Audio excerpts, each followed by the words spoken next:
was going to say that it wasn't rendering correctly, but I know that homebrew doesn't work in Firefox, so. Oh, yeah. Oh, yeah. We're live! Oh, yeah. Welcome back to the Lost Ledgers. What's we up? are back at it again. You got me, Shawn. You got Adam below me. Hi. And Zach. What up, what up? We are missing a Justin this week because he's got some shit going on. How you guys doing? How's it been since last week? How does it going from like the most torturous subject yet to this one, which is pretty simple? I didn't think about it at all until I panically remembered last night that we had to do this, and I was able to full come up with a monster in one day, so a lot better. Hell yeah. I spent the last 3 hours of my workday coming up with these, so. Nice. Work might as well It's a lot pay you for easier. doing something that's productive. Right, yeah. I may or may not have also done. Well, yeah, on the same vein, I also made up mine today. Fairly closest to the podcast going live that I ever have. But I'm pretty excited for what I've brought, though. I think I might have the simplest because mine is actually a conversion of things that already exist, whereas your guys' is actually fully original, as far as I know. Yes. Debatably. And what are we talking about? We're talking about the celestial monsters we brought today. That was the subject that we decided on last week. And just as a note, next week we will not be streaming. We've decided to take a break because of Justin's situation and because we want to get caught up on our notes that we have, which we weren't able to do this past week because of Justin's situation. I'm going to keep calling it Justin's situation. So everybody who doesn't know Justin will think it's something dire or dastardly. No, he should almost definitely be back in 2 weeks. Yeah, Yeah. if his situation goes as we expect. Mhm. Right. If things progress as the experts tell us they should. But yeah, I don't want to waste too much time because we already started a little late this week, and that was totally my fault. But we already have some stuff here on the screen from Zach leading us off today. He wanted to read his two things together because, as you can see by their names, they seem like they're linked in some way. So why don't we just go ahead and hop into it, Zach? Let us know about this Judgment Warrior. Yeah. I'll just start with reading it off first, and then I'll do why. Judgment Warrior, medium celestial, neutral good.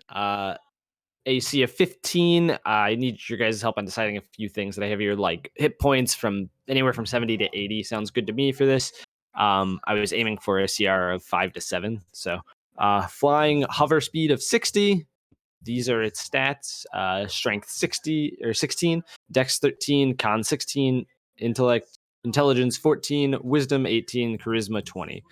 It gets skills Perception and Insight, both up +7, passive perception of 16, language Celestial, CR anywhere from 5 to 7, condition immunities Charmed, Exhaustion, and Frightened, damage resistances Radiant, Bludgeoning, Piercing, and Slashing from non-magical weapons. It has Divine Awareness. The Judgment Warrior knows if it hears a lie.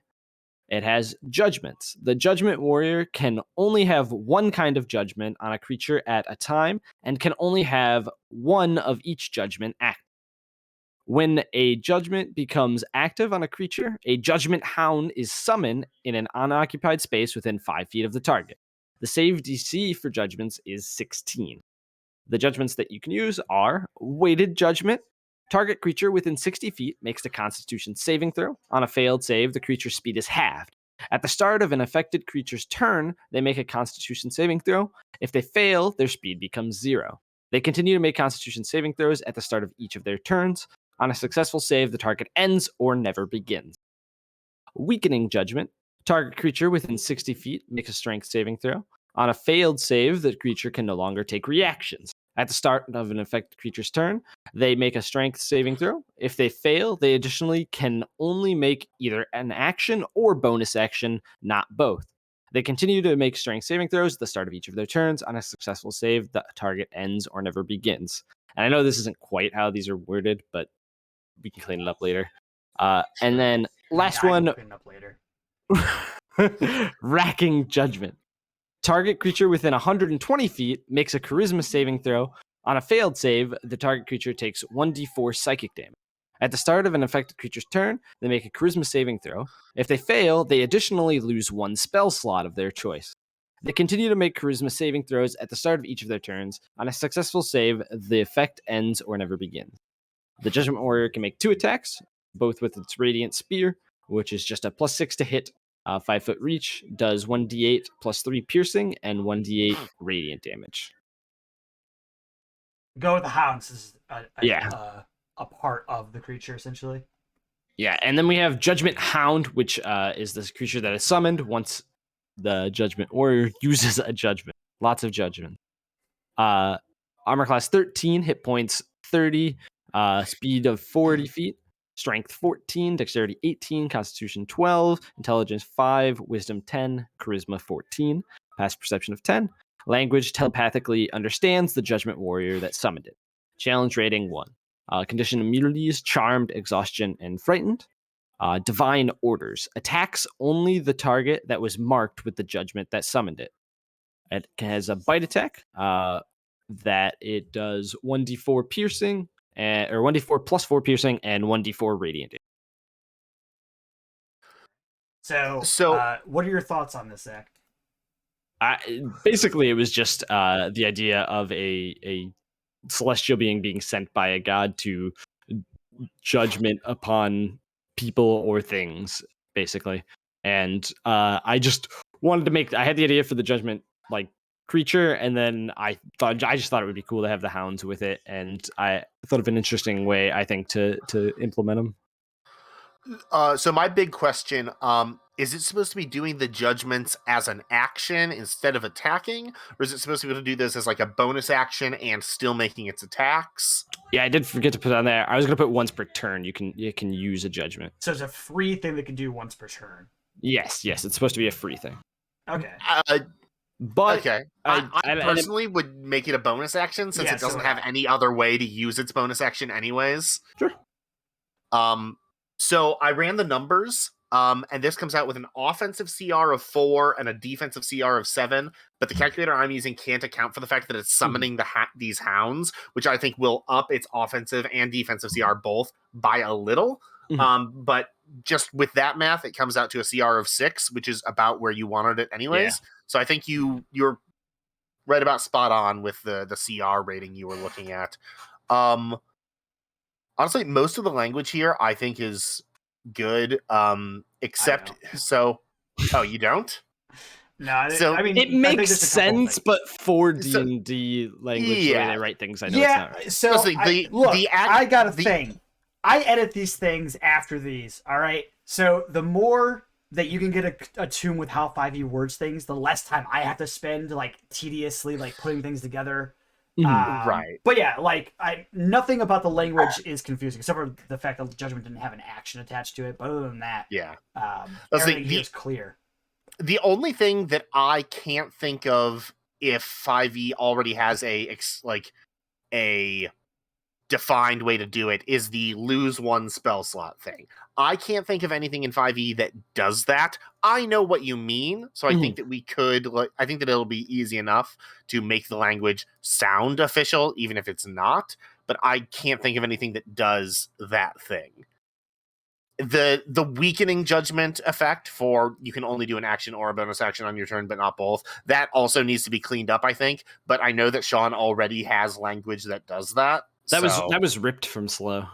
Yeah, it's from. I just take that from Slow. Okay. That's exactly how Slow says it. Though it looks like Zach typoed it somehow. Maybe. But it doesn't matter. So yeah, I like each of these individual effects. I think that it gives the Judgment Warrior room to affect each creature that it needs to uniquely. So the Judgment Warrior isn't nerfed when it gets summoned upon a spellcaster, for instance. Because spellcaster doesn't necessarily need to take both an action and a bonus action, but it does need spell slots. So I think that's cool. I'm a little bit iffy on. Is it clear the language that I have for it that it's supposed to be a 2-stage thing? Like it gets put on them, and then at the start of their next turn, they have to like make it again, and that's when the second part put on it. I understood that. Yeah. I think that it's possible that the language for that needs to be cleaned up a little bit, but like I think it does. it's understandable as is. Also, you spelled judgment wrong. Everywhere? Yes, there's Nice. no E between the G and the M. There is on this thing. That's fine. I will say that I do like the idea of it being two different effects. One that the easiest way to do that would just be they fail to save and then this, and then at the start of each of their turns they make this save. Though, yeah, so the or never begins thing is a little bit, I think, confusing at first. Yeah. You could just I say, just didn't want to put save makes a successful save twice, but I wasn't sure if I could or not. You could just say once they make this save, it doesn't affect them again. I don't think I think the never begins is redundant. Fair. But I do like the double. The one thing that I'm a little bit iffy on is the choice of saving throws, because for the weakened, it's explicitly essentially affecting what are the creatures that have like good actions and bonus actions. It's probably gonna be like martial creatures. Like strength is maybe gonna be one of their strong saves. Monks, rogues. Monks or rogues. Rogues don't necessarily have strong strength saves, but monks do have strong strength saves. I just mean that would be affected by the action no benefit. Well, I mean everybody would, but like more affected. I think it would make a lot of sense if these were all just charisma saves for Unity. I thought about that. That was my original thought, was making it all charisma, because judgment kind of to me went with like judging the character of them in the world, as you talk about how charisma is. Yeah, I agree. See, and I kind of like the fact that they're different saves for each judgment. My only issue is that they all seem kind of arbitrary. Like the strength saving throw, like I said, like it could more affect martial classes, but like the ones that really get the most strength of their bonus actions are more actually dexterity based. And then for weighted judgment constitution save, that one just, I mean, I think most things that reduce speed are probably constitution save, but there's no reason that can't be strength save, for instance. It's weighted judgment, right? So like you're overcoming the weight. Right, sure. I mean, I think there's an argument that they could be changed, but like that doesn't mean that they should all be charisma.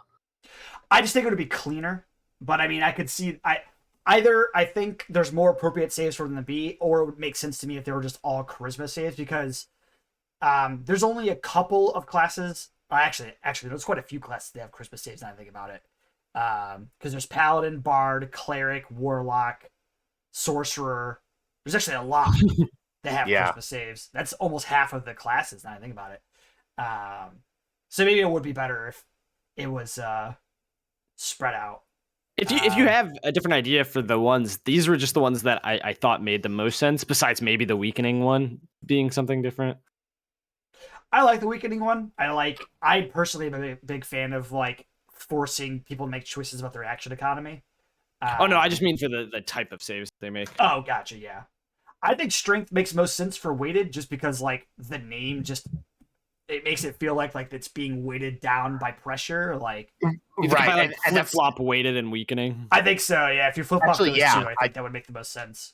Yeah, I think that actually makes perfect sense, because honestly, like handling a heavy weight is one of the very few scenarios where the book is like, yes, you should make a strength saving throw for this. Like, yeah, gotcha. Okay. I like that, because then speed for like dex-based characters anyways usually will affect them if they don't have strength saves as well. Yeah. And charisma, while everybody has it, I think this is the most annoying, if not powerful effect, just because losing spell slots. Yeah, it's who a spellcaster. Obviously, this means nothing to someone who doesn't have a spell slot. But someone who does, this fucking sucks. Especially for like a half caster. It would be pretty bad. And the way that I have it worded, it's supposed to work. You can have one of all three judgments out, and you can't put multiple judgments on one person. I think it could be a little more clear in the phrasing. That is, I assume that's what you meant. But like, the Judgment Warrior can only have one kind of judgment on a creature at a time. I would say one creature can only have one judgment at a time, because that Okay. if you focus on the judgment, it makes it sound like maybe the judgment is limited to once at a time. Whereas per Gotcha. creature, it would make it more clear, I think. That's what I assume that you meant, because the Yeah, next it's sentence I think kind of clarifies that. yeah, Mhm. the second half of that sentence I think clears up any ambiguity, but it helps if you don't introduce the ambiguity in the first place. I think the Judgment Hound's cool though. I do wonder, should maybe when the Judgment Hound is destroyed end the weighted or weakened effect? In fact, I was going to suggest, Hmm. what if it was completely dependent on the Hound? What if the Hound is summoned and the effect doesn't require a saving throw? It just persists until the Hound is destroyed. Oh, interesting. So like it's a new way of like regulating how effective these are. It's like how quickly can you destroy the Hound? Yeah, I mean, I think that's cool. It's complicated, but I think it's cool.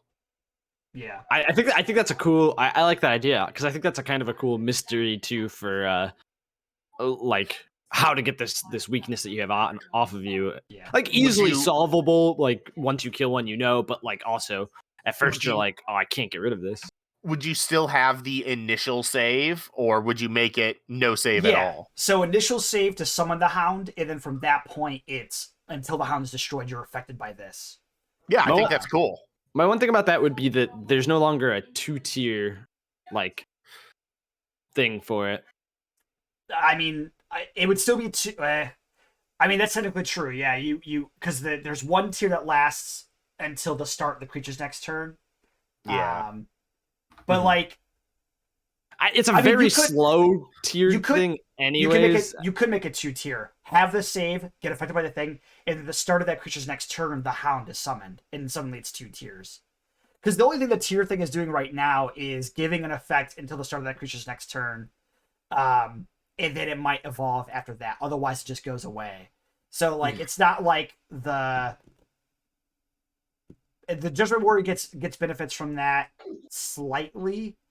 A couple of these are kind of iffy because Weakened Judgment's good because it stops reactions. Weighted Judgment's not as good because there's not a lot of speed that you need to do between turns usually. There's very specific features to give you the ability.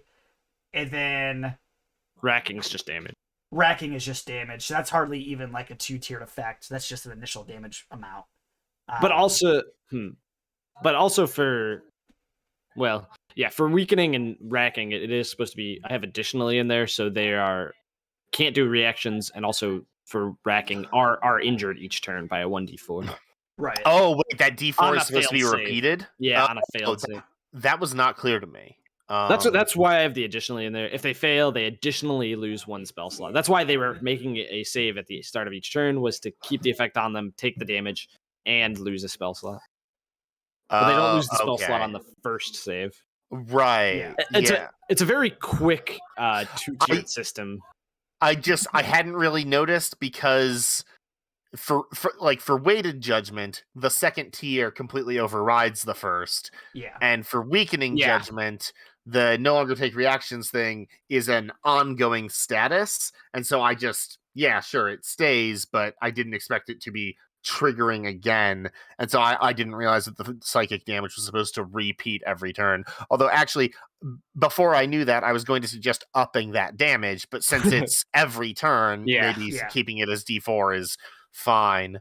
I don't know. It is a little bit odd that it's that they take damage. There's one great benefit of that is that it forces a con save for concentration every turn if they're concentrating on something. But I almost feel like that should be just the effect, because the damage I see, it seems out of place compared to the other effects. Yeah, I didn't know what else was good to do because I had the idea for. I was having a hard time coming up with that third one, anyways. Because, like you said, I did try to make it 3 different specific judgments, like speed, and then actions and reactions, and then I was like, okay, I have to put something in here for spellcasters. And then I had the idea to get rid of a spell slot, but I was like, I don't know what really fits to build up to that. I think losing concentration is perfect because it's kind of like a half measure, because you essentially lose the spell slot of the spell you're trying to concentrate on if you fail sooner than when you would have. Honestly, so maybe instead of the D4 psychic damage, they just have to make like a DC 16 16. concentration check. Like, Ooh, yeah, it's rough. make it the Judgment Warrior's DC. Like, Yeah. That's interesting. My only, I guess that does make it that makes it better for making them lose concentration than they would normally. Because I was going to say that with the Hound around and the Judgment Warrior, they're probably going to be making a lot of con saves anyway, but none of those con saves are going to be more than DC 10 probably. In fact, right? Because unless the Judgment Warrior crits, it's not going to be more than 10. Yeah, that's the thing. The Judgment Warrior's max damage is 19, not on a crit. So I did also, part of the reason I made it damage was because I didn't want it to be completely useless against somebody who wasn't a spellcaster. Like, it's definitely not nearly as useful if the warrior puts it on somebody that's not a spellcaster, but if it's at least doing damage every turn to them and there's a hound that's attacking them. But like, if I'm the Judgment Warrior, if I'm running the Judgment Warrior, why am I going to choose this for a martial when I can choose the movement and just stay out of their range? Well, yeah, no, just in case, like, you're not fighting. But the thing, like, if you've already used weighted and weakening, like if you're using a Judgment Warrior against a party of 3 marshals, like, then racking judgment is. I still wanted it to be useful and not like completely useless. Right. Yeah. Because the other ones definitely still affect a spellcaster, just not as much. Yeah. Although weighted could probably be outdone by like certain spells, freedom of movement, but like I just don't know if you need to have the limitation of you only having one specific kind of judgment out at a time. Like, I don't see why I can't just put a bunch of weighteds down if I wanted to. Because think about this: the Judgment Warrior is already limited to doing this once per round, and a lot of combats don't last more than 3 rounds anyway. So like, being limited doubly by only doing once per creature, which I think is necessary, but also doing it so that you're limited to one type of judgment per period, I think maybe just doesn't need to be there.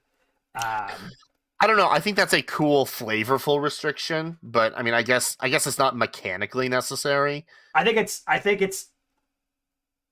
mean, we complain all the time about like flavor restrictions on like players. I think that could also kind of apply to a lot of monsters as well. Monsters, thankfully, the difference is the DM is only using a monster for like one encounter. I was literally about to say maybe a couple. Yeah, I know. I'm not going into this without that insight, but I just think it would be more useful. I don't know. I was also a little bit worried about making like, yeah, it's definitely more flavorful, the choice for this, but also I was a little bit worried about it being too strong to be able to put the same effect on different creatures. Well, I don't see why not, because like a creature can cast slow and put the same amount of effect on like a ton of creatures at once. But I could see it being super annoying if your party gets stuck with all of you having speed 0 while the hounds are just like bearing down on you. Like, that seems like a nuisance enough that like, I don't know. Any creature with hold person at higher levels can do that already. Like, it's. I think it's okay with getting rid of it, just like the restriction in general, because like as a DM, if you're choosing to like only use the same one to highly punish like them all, then you're kind of just doing a poor job of making it interesting. So like, if you want to make it interesting yourself, you can put the different judgments on them, and that way there's no restriction. Yeah, I guess, like I said, I guess it mechanically doesn't need to be restricted. It just, I don't know, I feel like it's a cool, flavorful restriction. I think it is too. I don't think it is. I think it's actually kind of, I think it kind of hurts the flavor personally, but I think it definitely makes them more. Flavor's always personal, so. See, like, the way I'm envisioning this is that, like, the Judgment Warrior has, like, a shield with 3 icons on it, and, like, as it places each judgment, like, one of the icons flashes for, like, which judgment it placed on you.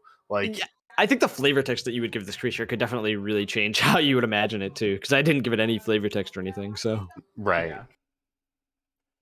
Yeah. But I think, yeah, power-wise, this probably lands exactly where you want it to, especially with the Judgment Hound as an additional source of damage. And I think, yeah, if you wanted to move on here, we could kind of summarize what changes we were thinking. Justin suggests legendary actions. I think it's too low of a CR. Not that, like, I know that lower CRs, some of them have legendary actions. Like, I just didn't want this. Yeah, I just didn't want this to have it. I was looking for a low, like, because I looked at the angels and those were like the 3 main ones that I kind of went off of when I was doing this, and those were 10, 15, and 20, I think, or something like that. So I wanted to make a lower level one because there weren't very many lower level ones, but like still have it feel like kind of a creature that you could fight, like a whole group could fight. Like this is almost a mini boss type thing that you could throw at somebody. Right. Yeah, at a lower level party. Especially with the Judgment Hound, I think legendary actions will be double dipping a little much because the Judgment Hound already gives actions sort of outside of the Judgment the turn Warrior's typical stuff. That is another thing though, is that you would have to roll different initiatives for each hound. In 5e, I mean, you could just make it go right after that person that's been judged. I mean, or you could just say, like, in the judgment, like in the text of the judgment, the hound moves on the Judgment Warrior's initiative or something. Like, you could just specify that. Did you know 5e actually specifies that if creatures have the same name, you give them the same initiative? Yes, I did. Very weird. Yeah. I know a lot of people don't use that, but... So the changes to make, I'm okay with getting rid of the restrictions, just to make it more versatile and more streamlined text-wise. Yeah, you can do whatever you want with it, and that could debate on like the flavor text again. But clarify that bonus action to use the judgments, right? Mm-hmm. Yeah, bonus action. If we do want to make it based on the Judgment Hound being out, is there a need for the tiered system? I think that if you want it to be linked to the Judgment Hound instead of a repeated save, we should probably simplify it to just one effect that lasts, with maybe maybe adding like an initial damage and then just ongoing effect based on the Hound. Like, I think that if we want it to be linked to the Hound, that's using up a lot of the complexity. So we should simplify it a little bit if we're going to add the connection to the Hound for the duration. Does that sound good to you, Shawn? Yeah, I mean, that would definitely simplify it and help it a little bit with simplification. Especially since, like, for instance, like you said, like, Weighted Judgment kind of already steps on its own toes. Yeah. I would say that Weakening Judgment would be pretty strong with both effects out at once. But that's, again, just pretty much what Slow already does. Yeah, but it's just on one target, so I thought it was good. I like that. I think it's I like the idea of the tiered system when I made it, but I think it's a little bit of a weak one, anyways. But I might play around with something like that in the future. I think that it's cool. I just think that if we want the duration linked to the Hound, it's kind of like you have to pick one, because like I think that's too much complexity to throw on one ability. That's fair. Yeah. I like that idea, and then I'll have to figure out which effects I do want on them. And then I do like Adam's idea of adding the damage to them, the initial save as well. So have damage on the initial save, and then just pick one ongoing effect from the current tiered version. Basically, just like an indication that something did happen to you, like you got damaged by something. All right, I agree. If that's the case, then how does Racking Judgment work for losing a spell slot? What do you mean? Because the way it was supposed to work was that at the start of each of your turns, if you failed, you lost a spell slot. I think it would just be at the start of each of your turns, you lose a spell slot of your choice until the Hound is gone. Oof. Right? Or once per turn, when you take damage from the Hound, you lose a spell slot. You can do that as well. That one's okay. I like that one since it's being put on a spellcaster that's exactly. They'll have a lower AC. Yeah. My initial worry was the Hound won't hit them. Yeah. Okay, I like that idea. I don't know how you would have to word that to make sure that it only triggers once per turn, but I'm sure it can be done. You just say once per turn. Well, but the problem is once per turn when the Judgment Hound that was summoned hits you with an attack. Then the problem is each Judgment Hound has its own turn. Yeah, but you won't be attacked by. Oh, right. You can only be attacked. Right. Yeah. Sorry, I forgot about that because I can't actually see the Judgment Hound stat block on the stream. So that was going to be I think that was it for the changes on here. Damage seems fine on this thing. Yeah, I agree. Yeah, that's the thing. The damage is kind of not the point on this creature, so... Yeah, and that was going to be my next question before we finished. How does the Judgment Hound stat block look? Like, it's supposed to be weak and...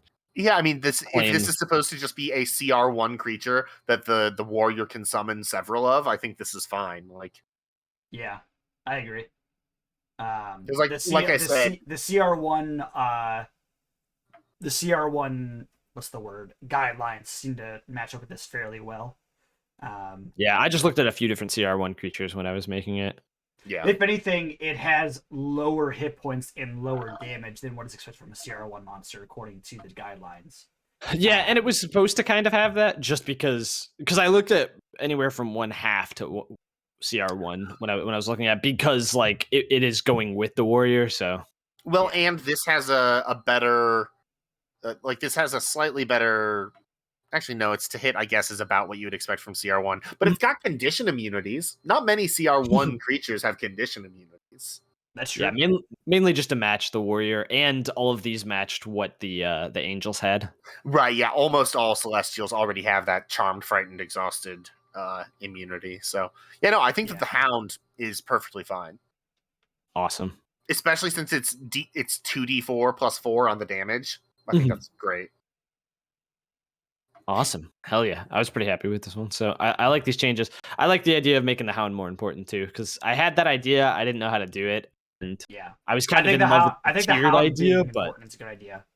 Yeah. I definitely want to play around with that tiered idea in the future and the at the start of the turn effects thing, because I think that's interesting. But right, yeah, that's it's sort of a different angle on Shawn's like spell phases thing. I think I might like change a Medusa effect. Right, yeah. I think I might change the name of this thing then, especially if it's going to have the Hounds and be more based around them. Instead of Warrior, it'd be Judgment something else, Beastmaster or something maybe. Don't know. I'll workshop that. But I'm happy with how this turned out. Yeah, I think this is this is really cool. This is a cool monster. It is. Thank you. All right. Let's move on down to two of Adam's here. Two of mine. Oh boy. So we've got the Divine Shepherd and the Sylvan Messenger. Interesting. Yes. So we'll do one at a time since they're not connected. Yeah, these aren't really linked. They're just on the same page. So the Divine Shepherd is a large celestial, lawful good. It's got an AC of 15. It's got 53 hit points. It's got a speed of 30. 18 strength, 13 dex, 15 con, 10 int, 16 whiz, 14 charisma. Saving throws. It's got proficiency in strength, wisdom, and charisma saves. It's got proficiency in insight, perception, and investigation. It has resistance to radiant and non-magical BPS damage. Immune to charmed, exhausted, and frightened. It's got 30 feet of true sight, 120 feet of dark vision, and a passive perception of 17. It understands Celestial but can't speak it. CR6, estimated. Keen senses. The Shepherd has an advantage on wisdom perception checks that rely on hearing or sight. Magic resistance. The Shepherd has advantage on saving throws against spells and other magical effects. Magic weapons. The Shepherd's weapon attacks are magical. Bonus actions. Into the fray. The Shepherd takes the dash action. Or quick swipe. The Shepherd makes one claw attack. I spelled Shepherd wrong there. Actions. Multi-attack. The Shepherd makes 2 bite attacks. Its bite attack is a +8, reach of 5 foot, 1 target. On a hit, deals 3d6 plus 4 piercing damage. Its claw attack, which it can make as a bonus action, is a +8 to hit, 5 foot reach, 2d6 plus 4 slashing damage. And its pounce attack, if the Shepherd has used its Into the Fray ability this turn, it can use its action to attempt to bring the creature down. Melee weapon attack, +8 to hit, reach 5 foot, 1 target, hit 4d8 plus 4 bludgeoning damage, and the creature must succeed on a DC 16 strength saving throw or else be knocked prone. This is a dog. This is the celestial equivalent to a hellhound, is what I was going for. So it's a guard dog essentially. So it's got the insight, perception, investigation checks. It's got a little bit of true sight, and it's a guard dog. I didn't have any I don't feel like there's anything radical going on in this stat block, but that's cool. What I was going for here. Good. It seems like a good just addition, like the things that they were missing, like just some small creatures like this for the celestial realms. Well, no, he's large. Right there, Zach. It's right there in the stat block. CR6, nice. I mean, I like this. I mean, it has a lot of onus owed to like wolves or hellhounds, like you said, and stuff like that. Like a lot of classic like dog slash I don't know, panther creature in the Right. game. Yeah. And I do like the addition of giving it bonus actions. I think a lot of monsters just Yeah. have bonus actions. Yeah, honestly, a lot of stat blocks I look at and I'm like, this monster has nothing to do with its bonus action. That's so boring. That's not an actual like thing on any stat blocks, I don't think, right? I'm honestly not Some sure. creatures have bonus actions. They have a bonus action thing. I couldn't Really? think if they had a bonus action section or if it was It's just listed very under rare. the like regular statistics as as a bonus action, do this. No, it does. I don't know if I've run into Okay. that. Interesting. Because I was gonna say I like that a lot. Because It's I've run into the incredibly rare. same. Yeah, I've run into the same issue where I was like, man, this thing's only doing stuff on action. Yeah. Unless you have like a spellcaster that has bonus actions, which are still rare. So Yeah. Well, this is something that I mean, this isn't going as far as Matt Colville does, but like that's something that I took from his action-oriented monsters video. I was like, I want these monsters to be able to do something with all of the actions on their turn. Like, even if it's as simple as just letting it dash as a bonus action. And I also, personally, I'm very happy with the fact that it can only pounce if it dashed. Yeah, I like that. I'd probably just say that I don't know if you need to specify that it uses the into the fray ability generally.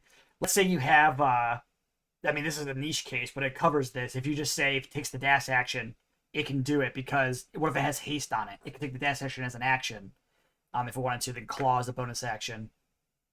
I guess I could just say if the shepherd has dashed or has used the dash action this turn.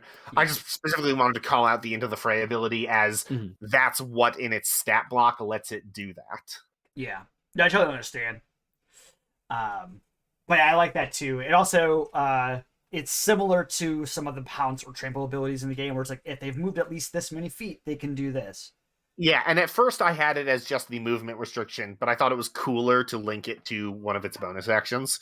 And I also liked that it made some tension between, okay, well, you can use this attack, but only if you dash, which means you're also giving up your bonus action attack and your multi-attack, so... Yeah, that is the one thing, is that like you're trading potentially, or I should say, you're trading 28 plus 11, 39 damage for 22 damage and a pounce. Or in a prone condition. So right. So it's a little more than half the damage. So I'd be willing to depends on the situation as the DM whether or not you can call the pounce or the prone condition equivalent to 15 damage or not. Right. And I mean, also, we can fiddle with these numbers if we think that, like, oh, Pounce should do a little bit more damage. But I was honestly thinking that Pounce is probably just something you do on, like, the first turn as it's dashing into combat, and then you're probably using Quick Swipe after that.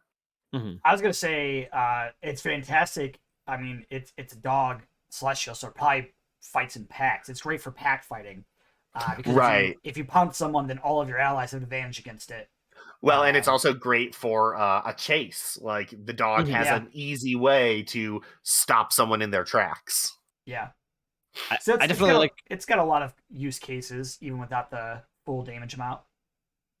I definitely like the idea of these being like dogs that you end up running into in this celestial realm, and that they're like CR6 for dogs that are there, and like they're huge. And one thing I also kind of like the idea of maybe you see two of these on the prime somewhere guarding something that a celestial has deemed important, and it's like, oh, that's interesting. What's going on there? Yeah, you know? and then because they're like still so powerful and formidable at CR6, like if you see these early on, like it's not like something your party can just get into right away, or like and since they've got True Sight and long Dark Vision, like you're not going to have an easy time sneaking past them. Yeah, these immediately give me more ideas of what to do with Celestials than anything that I've read in the book.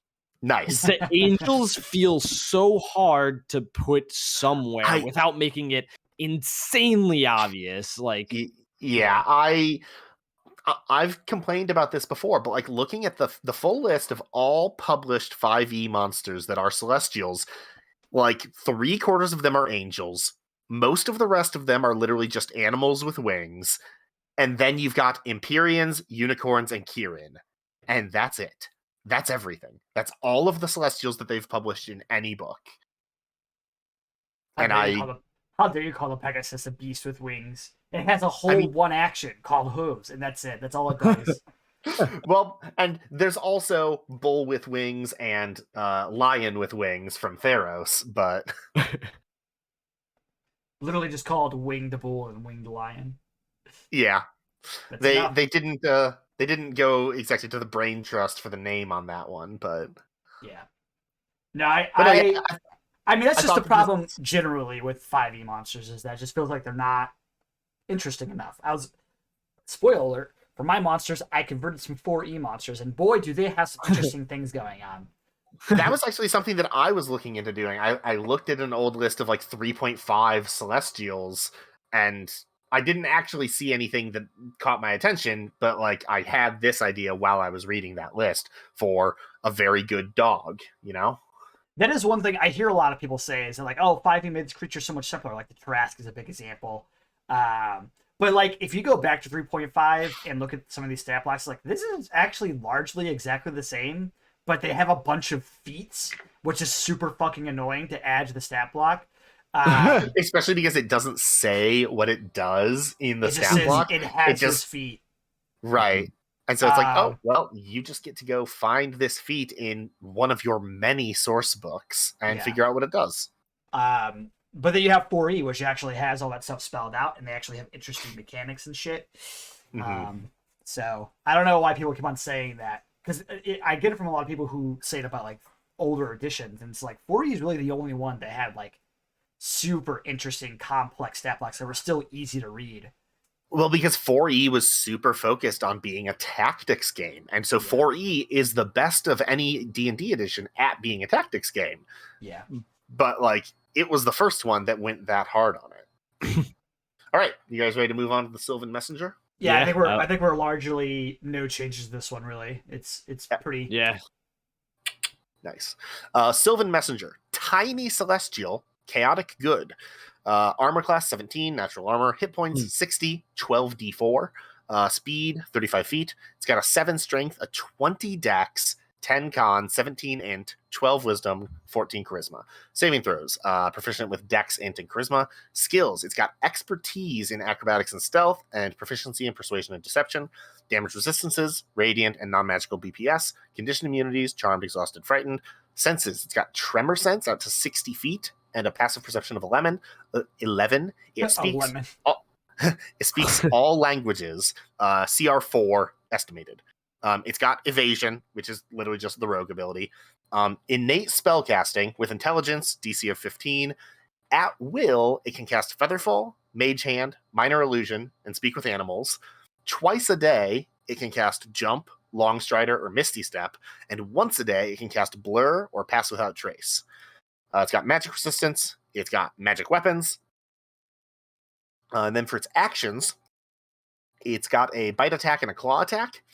And its bite attack, if it hits you while you're grappling it, you have to make a con save or drop it.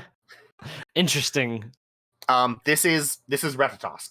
This is the squirrel that runs up and down Yggdrasil carrying messages from the gods to Nidhogger, the dragon at the bottom of Yggdrasil. And so it's tiny, it's chaotic, it speaks all languages, and it is very, very slippery. Beautiful. and fragile.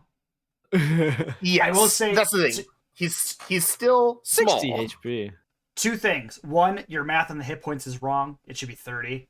But also, Oh yeah, sorry.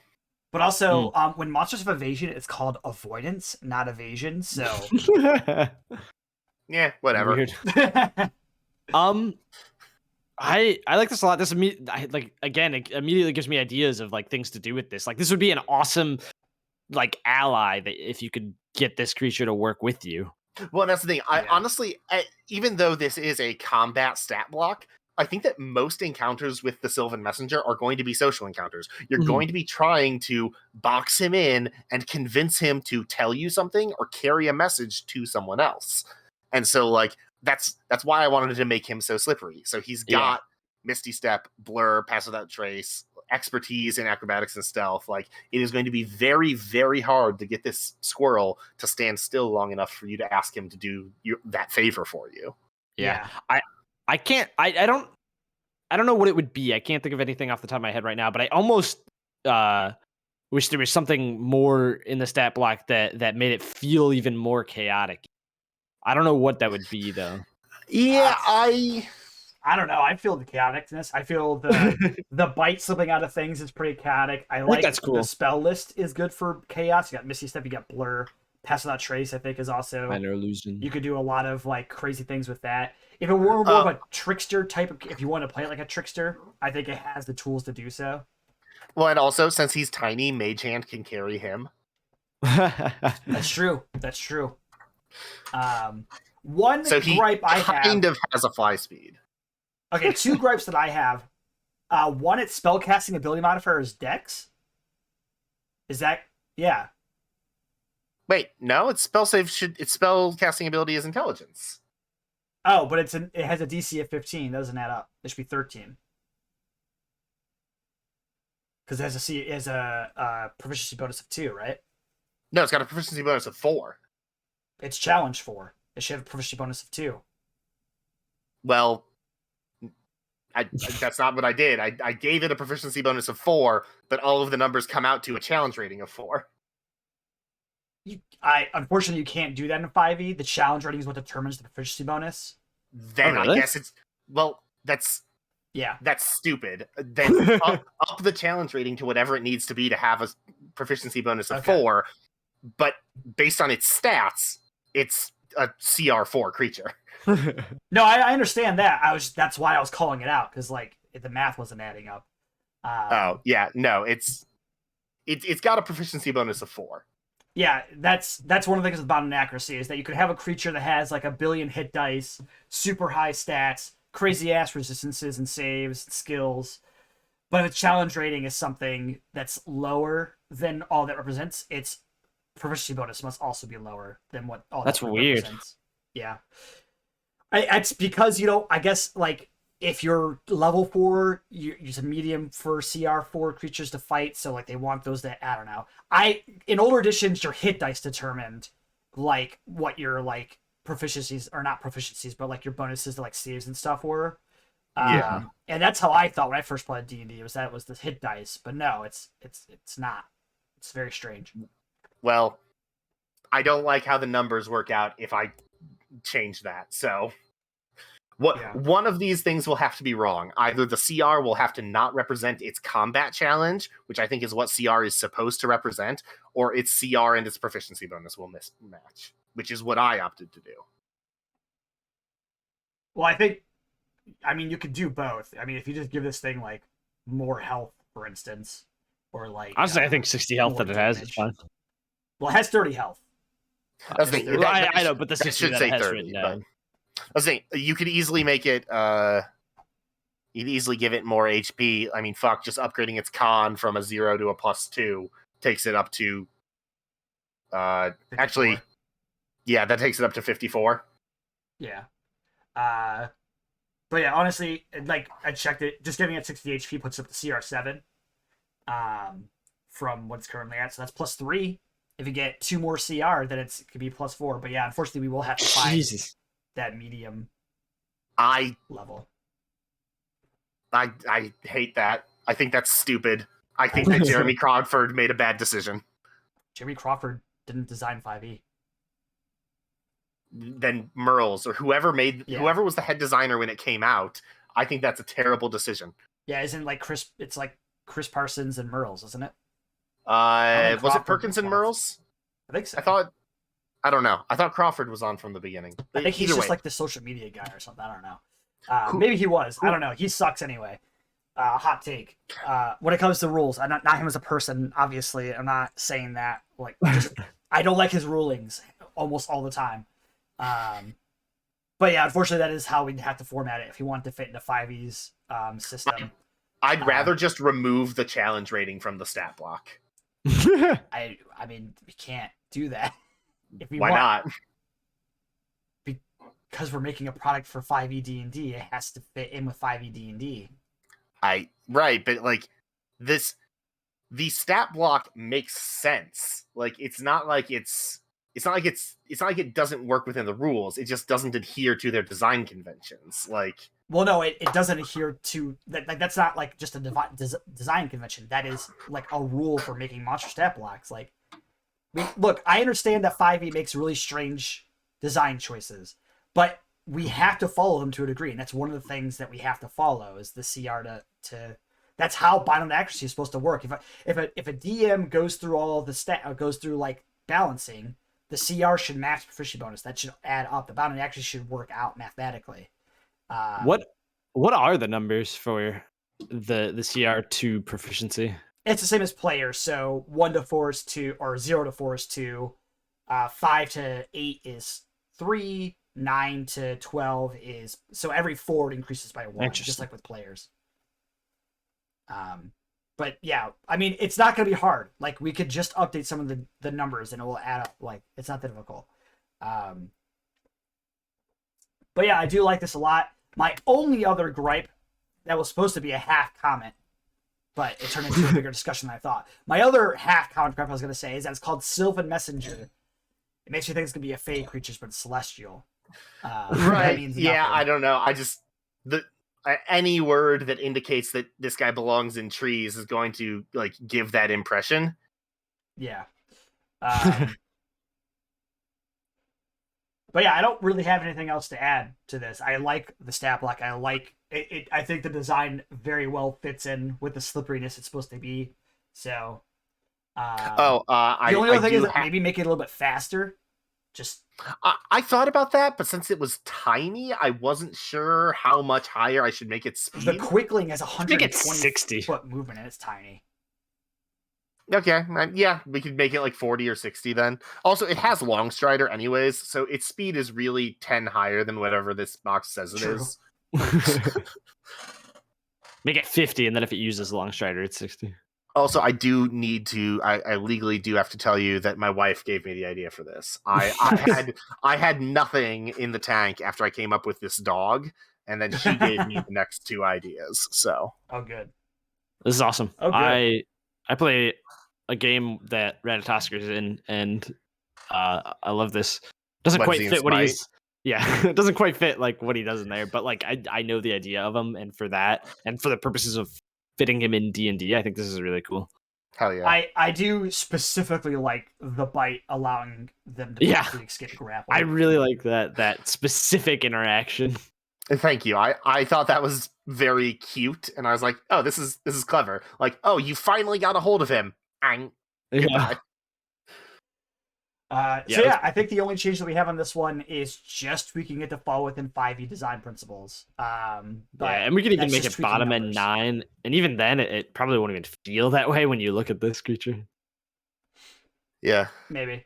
I don't think it's going to change the creature fundamentally in any way if we just increase its health and or its damage. Just pump up the damage by like a dice or something. Yeah, that's probably fine. But yeah, I think we could go ahead and move on to the next 2, or 3 actually. So these are all a pack together. I didn't get to finish the 4th one because I decided to do this today. There's Angel of Battle, Angel of Protection, Angel of Valor. These are all conversions from 4E because 4E had a bunch of angels that were pretty neat. It is one thing to note is that one of the biggest roles that angels played in older editions was the ability to summon them on your side to do stuff for you. There's not as much of that in 5e. There's obviously the like summoning celestial things, but those are largely pants because I think a lot of people believe that 5e did summoning kind of poorly, and I do agree with that. So let me just go ahead and jump into the first one here. We have the Battle of Angel. Wait, what? The Angel of Battle. They're large. They can be any alignment. They have an AC of 17. It's natural armor, so not worrying anything. Hit points, a lot. Speed 40 or 60 flying. Their stats: 18 strength, 16 dex, 16 con, 14 int, 15 whiz, and 19 charisma. They got saving throw proficiencies in dex, con, and charisma. They got intimidation, resistant to radiant, immune to frighten, and speak celestial. There's CR 10 and thus a proficiency bonus of +4. Now into the meat of it. We've got Angelic Presence. This is something I gave all of them. It's on like all of the angels in 4E, and I think it's a pretty neat ability. I did have a tweak it for 5E's system. This is how it works, how I converted it. The first time a creature attacks the angel on a turn, it must succeed a DC 16 charisma save or have disadvantage on attack rolls against the angel until the start of its next turn. If the angel's current hit points is equal to or below its maximum, and I gave its half maximum there, so you can always know what it is, the Angelic Presence no longer functions. So creatures no longer have to make that save to make their attacks without disadvantage. But I'll get to Bloody Fury in a moment because it actually interacts with one of the actions. So I'll get to that in a moment. Flyby. The angel doesn't provoke attack opportunity when it flies out of an enemy's reach. Basically, you just weave in and out. That's the whole thing it's supposed to do. In 4E, for instance. Okay. Multi-attack. It attack 3 times with its falchion. With its falchion, it's a +8 to hit. It has a 10-foot reach, and it does 3d6 +4 slashing damage. And once per turn on a hit, the angel can brand the targeted attack until the start of the angel's next turn. The branded target sheds bright light in a torch's radius, and attacks made against the branded target have advantage. So while it's branded, attacks can have advantage. It's like Fairy Fire or Guiding Bolt or whatever. Then finally, Storm of Blades. It's a other action, so it's recharge ability. It's an interesting one because it's actually an attack. It's a ranged weapon attack +8 to hit, range 15 feet, and the angel makes a 1 attack roll, which targets all creatures of the angel's choice. Nice. On a hit, it deals 31 slashing damage. As a note, it's an attack, so it does no damage on a miss, but it can hit any creature within 15 feet. Once it's used this ability, the angel's flying speed is reduced to 10, and it has disadvantage on dex saves until the Storm of Blades recharges. So basically, the Storm of Blades it's shooting out its wings, like its feathers, and once it does that, it flies slower, and it's less maneuverable. Now, moving back with the Bloody Fury, once per short rest, when its hit point maximum falls below its max, or hit points falls below its maximum, the Storm of Blades immediately recharges if it's been expended, and the angel can immediately move up to its movement and take any of its actions. So it gets an immediate ability it can take once it falls below half, which is a pretty common design element in 4E, which I think 5E could have done, but chose not to. Yeah. So that's the Angel of Blades. Considering that the only ability name with bloodied in it just functions if you're below your maximum, not below half. Yeah, I don't know. It's such an easy thing they could have implemented. I don't know why. Well, especially since they do have a couple of abilities that proc on what used to be the bloodied condition, like the champion's HP regen. I think that this is a very elegant conversion. Like the recharge on Storm of Blades, what was that an encounter power that recharged when they became bloodied, or? Yes. Well, was it something that recharged when they became bloodied? I can't actually remember. But I think when they became bloodied, it did reach. I think I may have added that actually.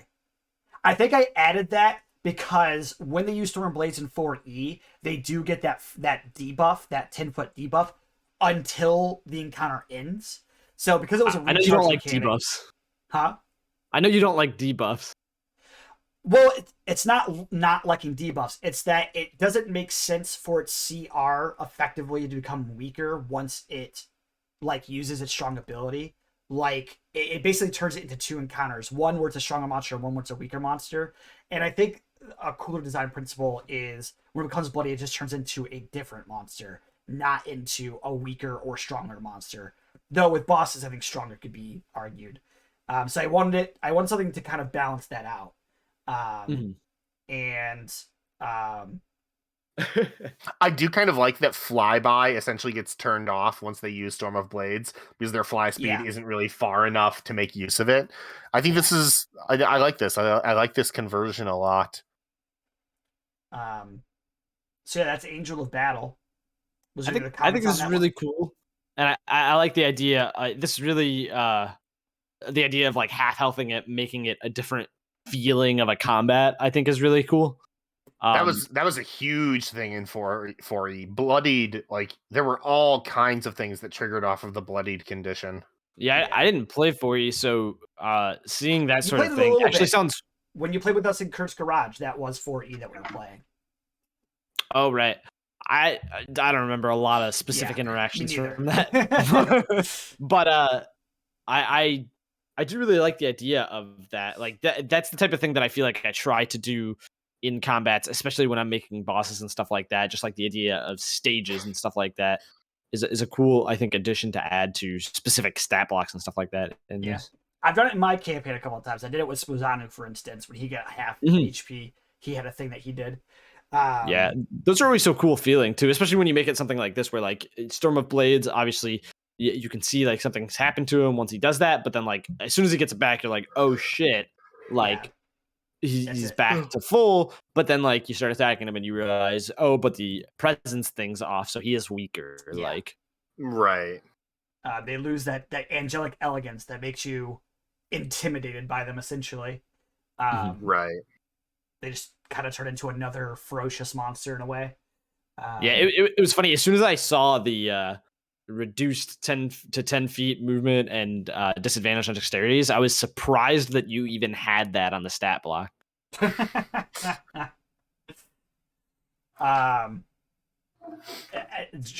Zach has a pretty interesting opinion of how I design monsters. And it's not just monsters. You've told me that you like, well, because I always try to do like a you have to use something to gain something thing. My problem often when people put debuffs on things is that the debuff feels either unwarranted or like, because a lot of the time I see it with, like, for instance, Matt Mercer's homebrews, where it's like, oh yeah, there's this trade-off you do, but the ability that they're trading off for isn't even strong enough to warrant a trade-off. It's just them. It's like, why have a debuff that's equal to a buff? Because you're not making the character any more effective in that situation. And when you level up your character, you want to become more effective. And introducing a debuff that is innately on a buff that isn't that strong kind of breaks that. It makes sense if it's a really strong buff to me, as long as you understand like how that buff actually is played out in the game. If you make an equivalent or not an equivalent one, but a weaker debuff than the buff to like measure it out. But if the debuff is equal to the buff, you effectively gain nothing as the player, and that just doesn't feel good to me. If I level up, I want to become stronger, at least to some degree. I like it when it's like a specific thing that like you're aiming to increase, but then you're sacrificing something else for that. I agree. Even if it is like just as strong of a debuff as it is a buff. I think that's that's the point of the trade-off. I don't think it is at all. Trade-offs are never supposed to be equal and opposite. I think trade-offs are meant to be, I trade off something in this particular field for something in this field, but the trade-off shouldn't be as I don't want to say exactly what I just said. Yeah, I just don't think that trade-offs that are equal to the benefit, unless you get something else that also is the benefit, is good for, I don't know, it just doesn't feel good.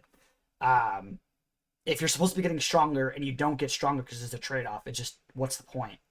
I like the idea of it for the tension that it builds. You could have that tension and still give the player another benefit. Like, if the only thing they get is a buff and a debuff that are equivalent, they get a net zero benefit. You could just give them like something else on top of that. I think it depends on the thing, but I'm cool with moving on from this topic. Sure. So the next angel here is the Angel of Protection. Medium, any alignment, 18 with full plate on. They got some hit points too. They're slower than the Angel of Battle. 18 strength, 15 dex, 17 con, 12 int, 16 wisdom, and 13 charisma. Significantly less charisma. Same saving throws. They gain the instant ability, but they keep the intimidation. same resistance, same condition immunity, and then all of that's pretty much the same. CR 9 though. Angelic Presence operates exactly the same, but the charisma save is lower because it's a weaker monster and has a lower charisma. Multi-attack. This one has a great sword and it can attack twice instead of 3 times. The great sword has an additional ability though. On a hit, first of all, it deals an additional 2d6 radiant damage, but also, let me read Ward first, actually. Ward. The angel chooses one creature within 30 feet of it as its ward. While the ward is within 30 feet of the angel, it has resistance to all damage. Also, each time it takes damage or regains hit points, the angel takes the same amount of damage and regains the same number of hit points. So kind of like Warning Bod, but also the regaining hit points thing. So there's that. But also, while the ward is within 5 feet of the angel, attacks against the ward have disadvantage, and the ward has advantage on saving throws. So if they stay right next to each other, it's even better. Then finally, Greatsword, on top of its damage, the target of the hit cannot target the ward with any attacks or spell effects until the angel's next turn.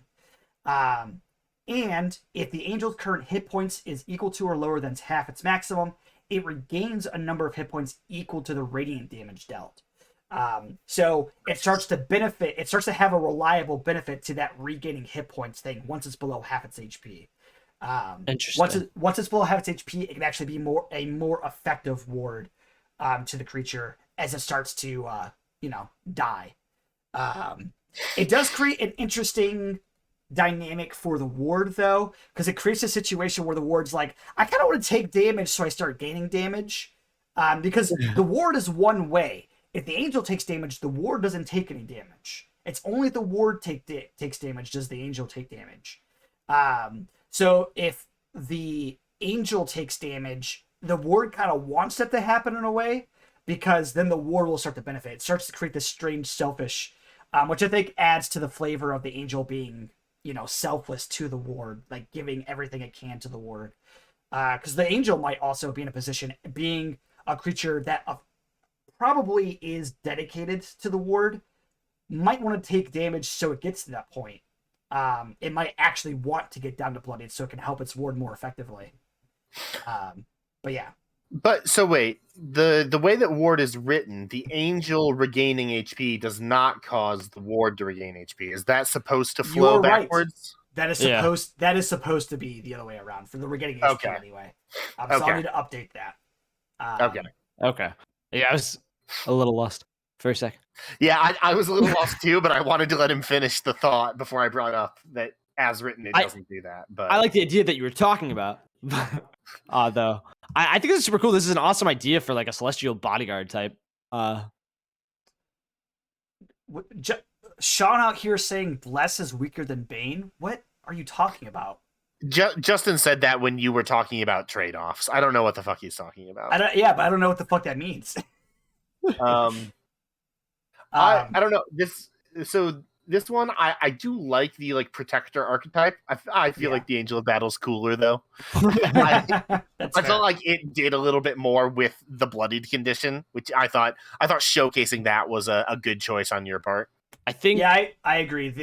This one doesn't really change into another creature when it becomes bloodied.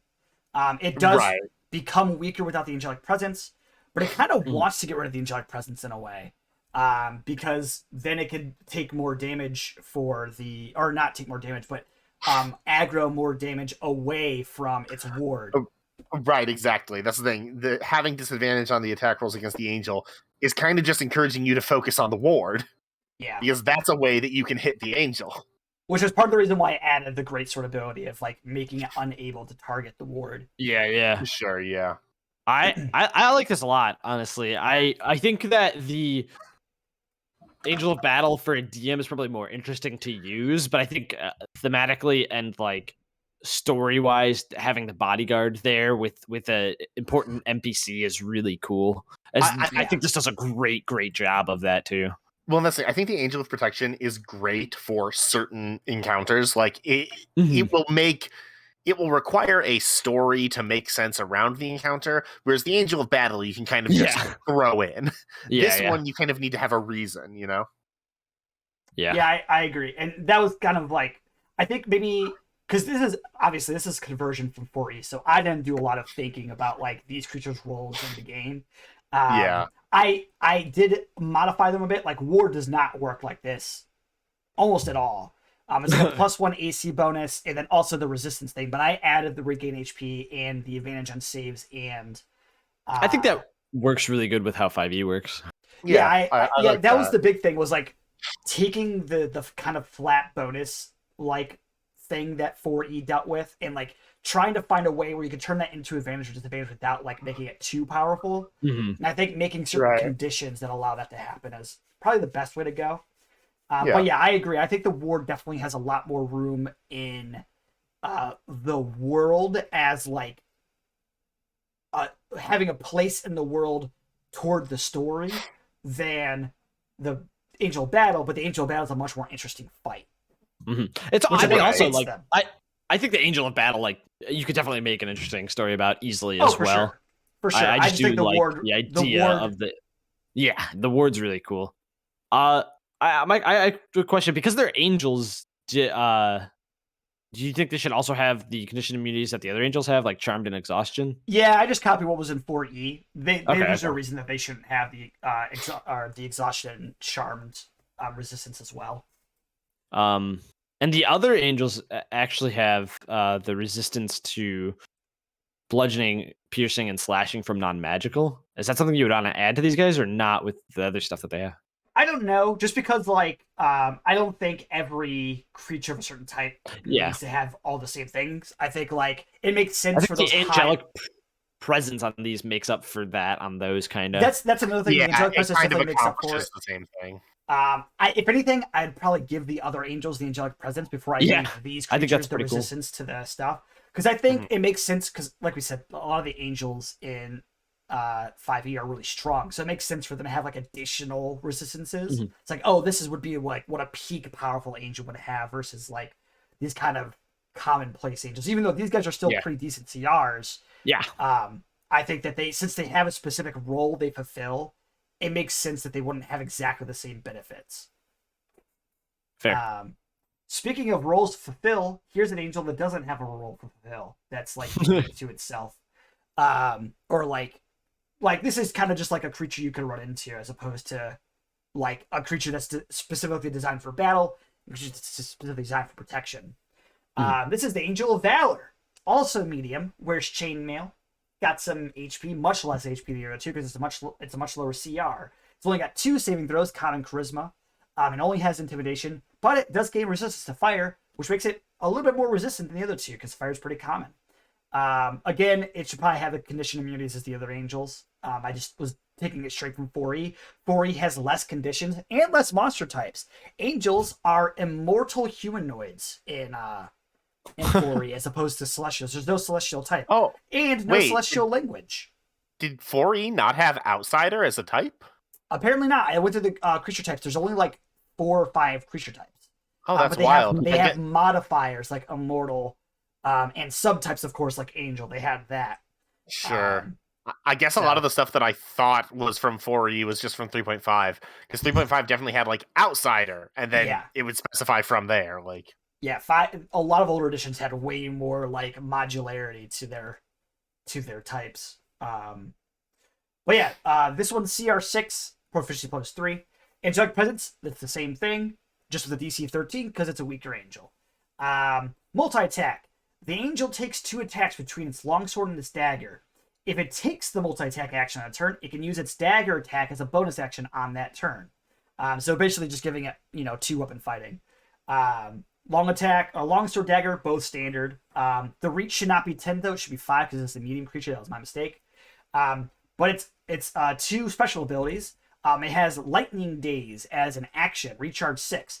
Each creature within 5 feet of the angel must make a DC 13 con save, taking 28 lightning damage, 8d6, and must choose to do one of the following on its next turn and nothing else. Use an action, use a bonus action, or move. On a success, Huh. a target takes half as much damage and suffers no additional effect. Bonus actions. It can use Fiery Blades, so every turn it can choose between using Fiery Blades or taking its dagger bonus action, and it just depends on its situation. Fiery Blades does this. Until the start of its next turn, the angel's weapon attacks deal fire damage in place of their usual damage, and additionally, the angel can forfeit making an attack roll and instead force the target to make a DC 15 dexterity saving throw, taking the attack's damage on a failure or half as much damage on a success. So basically turning its attacks into, instead of an all or nothing possible crit, to a all or half on a success. Interesting. Interesting. Which again is taken, that's just conversion straight from 4E's effect, which I thought was an interesting thing that not creatures, I don't think any creatures really do in 5E. Yeah, I can't think of anything. No. Because, like, if something wants to have that option, it will just have two different actions, one that's a save and one that's an attack. I think it's interesting that this creature can choose Yeah. which thing it's doing, though. Well, that's the thing, the DC 15 dex save, like, that's not super high, so, like, you'll be able to make that. That's very interesting. I also, Lightning Days, how much of that is like straight from 4E and how much of that is you loving fucking with action economy? That's straight from 4E. 4E okay, has the so- days condition, which is specifically that. You could either Oh, okay. you I can like take an that. action, a minor action, or move, and that's it. You can't do anything else. I like that. I think that's a cool soft version of slow.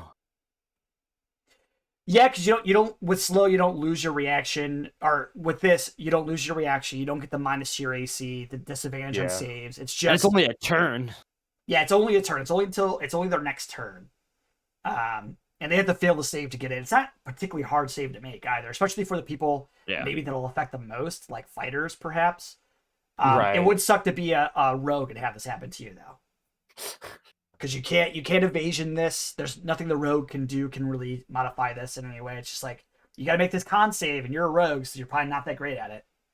Yeah. Right, yeah. I really like the Lightning Days, and I really like the dagger as a bonus action, being able to do that if you use the dagger stuff. The Fiery Blades, I'm not super sure how I feel about it, just because it feels very unconventional for the rest of how 5e things work. But Yeah. I It's think that definitely a little off the wall, but I think it's cool, and I'd Yeah. like to see how it plays out. And I think it reads a little weird, because what so you would forfeit an attack to You forfeit the It's attack actually- roll.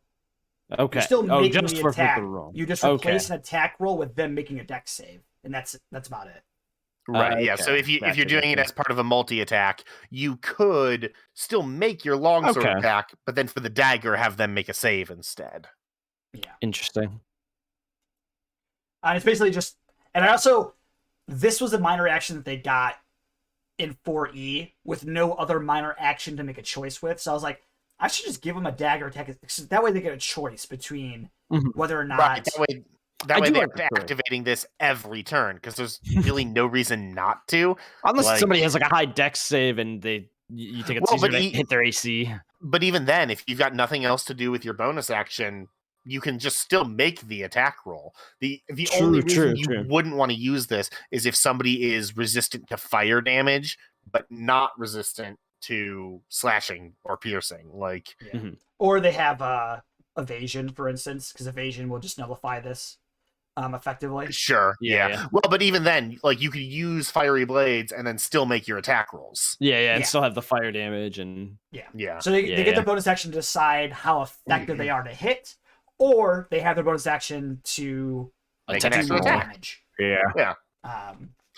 So like if they're fighting a a high AC fighter, for instance, it's like, oh, let me use my fire blades instead. I'll do less Yeah. damage each turn, but I'll do damage. Whereas if you're fighting a rogue, fiery blades is not going to be worth it. I'm just going to attack. Right. Yeah. Yeah. No, I think this is cool. I like the mixed elements of it doing fire and lightning damage. That's Yeah. that's cool to me. I very much like mixing two elements on one monster. Like, even if it's not going to be an elemental monster, just like giving something two different elements it can use feels very good to me. Yeah. I will say what I found interesting about converting these creatures is it felt like for like their recharge abilities, like Lightning Days and Storm of Blades, I actually up the damage, which I was not expecting. Because I know that older editions tend to have a little bit more damage bloat earlier on. Because like there's more resistances, there's damage reduction, stuff like that, higher ACs. So I expected to have to like nerf the damage, but Lightning Days in 4E, it's just a D8, Wild. which I thought was crazy because like that if I did that for this would be so much lower than a CR6. Well, I'm sorry, they would never want to do this even with that action economy nerf because the save is so low. Then just make a bunch of attacks. Yeah. Yeah. So I did find that very interesting because they still only get it once per encounter, so it's not even like that good. Like maybe if it was a 1d8 damage, they could do it all the time. I could see that, but it's once per encounter, and they can't use it again, and it's only a d8. I was very surprised by literally that. just used for the action economy, Yeah, and the damage is just extra. But yeah, that's I think this Valor. one's well made too. Like I don't think there's many adjustments that need to be made to this one either. I like all of the interesting mechanics, like different mechanics that are coming from the changing these into 5e creatures. Yeah, a 4 like I said, 4E is a lot of cool mechanics that I feel like 5E just dropped for no reason. And like just the fact, like Adam said, mixing damage is kind of rare in 5E. Usually a monster like they'll have like bludgeoning, slashing, piercing, and then like an element. And then but like you don't often get like, oh, this creature could do acid and lightning, or this creature could do necrotic and fire. Or Acid and like lightning sounds awesome. or the creatures that do mix types are explicitly notable for doing that. Like the Remoraz does ice and fire, and it's like, yeah, and or cold and fire, and it's like, yeah, and that's its thing. It does cold damage and fire damage. Acid and lightning sounds awesome. But yeah, I definitely get like this Fiery Blades. Really, Fiery Blades, Ward, and Silver Blades all have unconventional like effects. Ward probably the least of the three. Right, yeah, since Ward is mostly standards. just warding bond. Yeah, with an additional like condition of like within 5 feet you get additional stuff. Yeah. So like these feel awkward just because 5e hasn't touched those design spaces. It's just like, why haven't they? I think they all read pretty naturally. Like I can read through those just once and be like, yeah, okay, I get what it's doing. Like, I really like these mechanics. It makes me wish, because I feel like they clump a lot of things together, and a lot of things are like you can like easy to read, sure, but like not enough monsters have unique stuff about them. Yeah, a lot of monsters are just sacks of hit points with like a mix and match of a couple abilities, and it's like, well, why isn't there something special? Like, I refuse to make monsters that are homebrew that don't have like cool stuff to do all the time. Yeah. Awesome. Well, I like all three of these. Yeah, I feel good about all three of these. These are well done conversions. Like, nice work. Thank you. And thank you 4E for having interesting monsters that I will continue to crib monsters from in the future. Yeah, absolutely. And like I haven't already. All right, so we're about to go over, but you know what? It might be worth it. It's gonna be worth it. I saw the name and I have to know what this is now, so I'm fine. Yeah, we've got 1 minute per CR of this creature here until 9 o'clock. So let's go ahead and jump into this last creature that Adam brought. Adam, what's the name of this creature? This creature is He Who Will Swallow the World. It is a gargantuan celestial, and it is chaotic evil. Nice.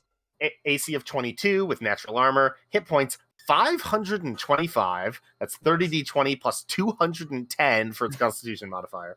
90-foot speed with 60-foot burrow. Strength 30. Dex 16. Con 24. Int 3. Wisdom 14. Charisma 18. Saving throws. It's proficient in Strength, Con, and Charisma saves. Skills. It's proficient in Athletics, Intimidation, and Perception.